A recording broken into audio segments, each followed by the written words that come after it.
Hello, people. Oh, boy, this is a mind-blowing revelation from Barrister Kenneth Okonkwo. Barrister Kenneth Okonkwo is saying that what Tinubu did in Rivers State is illegal.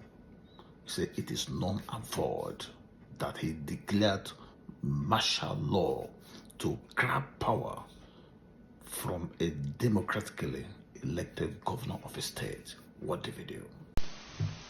People have been making a mistake as to what the president did in Rivers State.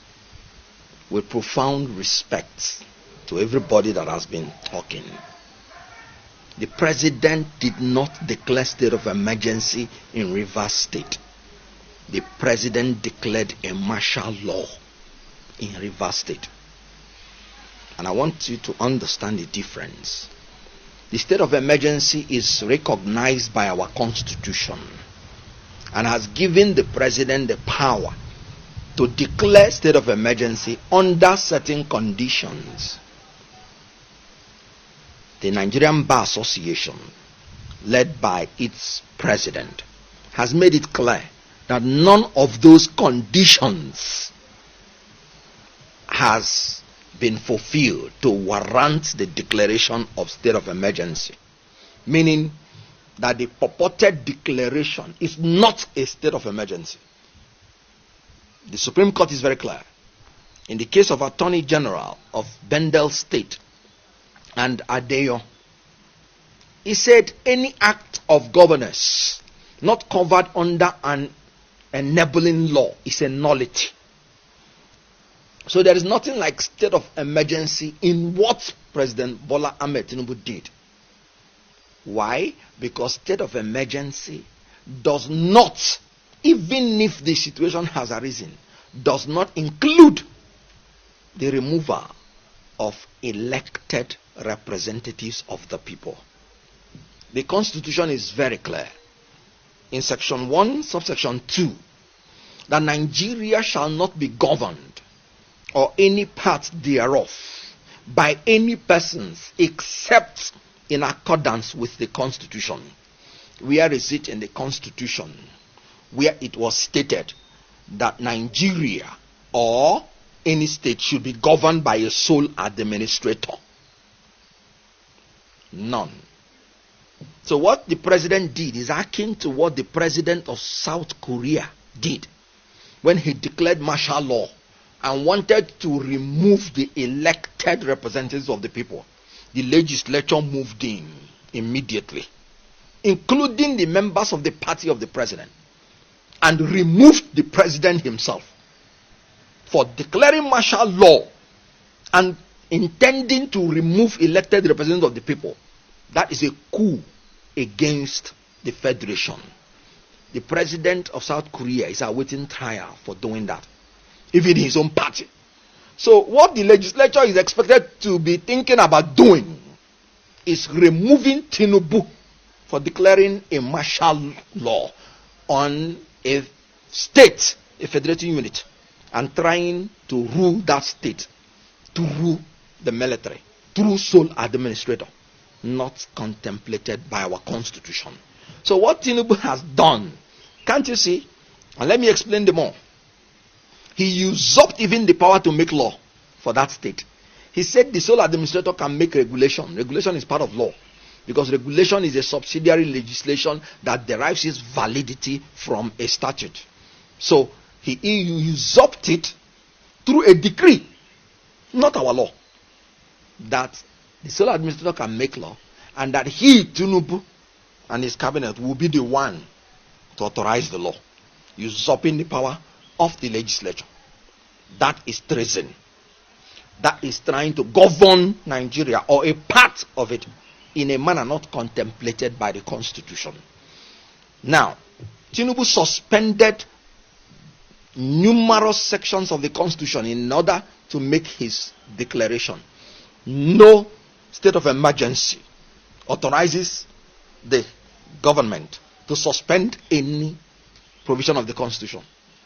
But in declaring the martial law, which Tinubu did for Rivers State, he suspended section 1, of the Constitution, section 179, 180, 188, 189, and section 120 and 121, including section 117 and 110, in other words 110 of the Constitution.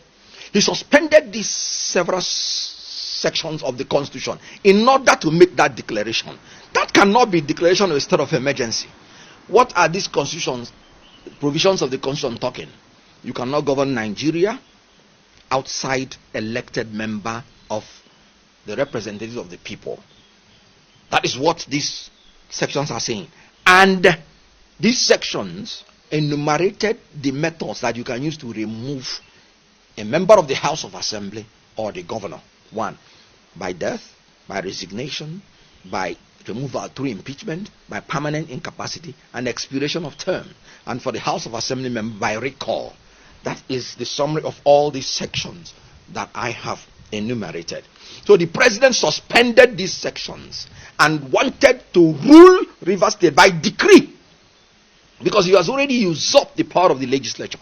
And that is why I'm saying that what he declared was martial law, was a coup against the people of Rivers State. Rivers State are the ones that elected the governor and the members of the House. Rivers State is a federal unit of the Federation, so he has no right whatsoever to remove or suspend through executive fiat of elected representative of the people of Rivers State. Now watch the remaining part of the video. And even by Interpretation Act, he said he that appoints is the only person that have the power to remove. So the president did not appoint the governor. He did not appoint the members of the House of Assembly. They were elected. So the president has no right to remove them. And any government in place in a democracy was instituted by laws. And that is why the Supreme Court say any act of governance that is not covered under an enabling law is a nullity. Even the National Assembly that has the right, and I'm talking now about the state of emergency, for you to know the difference from the state of emergency and what Tinubu did. In the state of emergency, section 305 was clear. You declare state of emergency when there is war or when there is imminent threat of invasion of Nigeria. That has not happened. Or when there is actual breakdown of public order and public safety as to warrant extraordinary measure to correct the situation, or where there is a danger that such a thing will happen, or where there is a natural calamity of such that needs extraordinary measure to correct, or where there is a threat to the collapse of the Federation of Nigeria. This is section 305, subsection 3. Now, none of these things has happened, and the president came on TV to say there is a security report for you. Security reports, Mr. President, is for you. It is not for Nigerians. So anything that Nigerians do not know should not know Nigerians. You that know your security report, the security report has not given you the right to remove elected representatives. So what the state of emergency actually is doing is that the president should empower the democratic forces to be able to overcome the danger, even if it means using extraordinary measures. What is the extraordinary measures? The state of emergency that is talking about that extraordinary measure is that you have the right to restrict the fundamental human rights of Nigerians when you are taking away the extraordinary measure. It does not mean removing elected representatives. And this was stated in section 45 of the Constitution, when they say that the provisions of the human rights cannot invalidate any law made by the National Assembly if that law is intended for the defense, public safety, public morality, public order, or public health of the country. And even that section made it clear that the National Assembly has the power to make such law for the defense, even if it affects the fundamental human rights. And in section 11, subsection 4, the Constitution made it clear that the making of the law by the National Assembly does not include the removal of the governor or the deputy. That is, even if the legislature is not functioning in that state. What does that tell you? That no law gives any right to any elected president to remove the elected representatives of the people. Now, let me tell you this catch. Because the president is referring to one pipeline or two that was breached during the regime of President Goodluck Jonathan. The whole pipelines in Niger Delta were threatened. Most of them breached by the militants that have waged war against the Federal Republic because of the marginalization of the Niger Delta. President Goodluck Jonathan, bless his soul, that was a situation that needed a state of emergency. He did not even declare a state of emergency because he did not believe that there was anything extraordinary in what these people are doing, which the security forces cannot contain. He simply made an order that the security forces should restore order in that region and arrest the culprits and bring them to justice. This was what he did. And the security forces moved in. No governor was affected, no House of Assembly was affected, and it led to the dialogue, which resulted in the amnesty, which brought peace to the region, which we are enjoying today. When a competent president wants to make peace in any part of the country, he goes it by the way that President Goodluck Jonathan, that President Umaru Yar'Adua went about it. You negotiate, you go into dialogue, not going to support your appointee in order to destroy the state because you want to capture the state.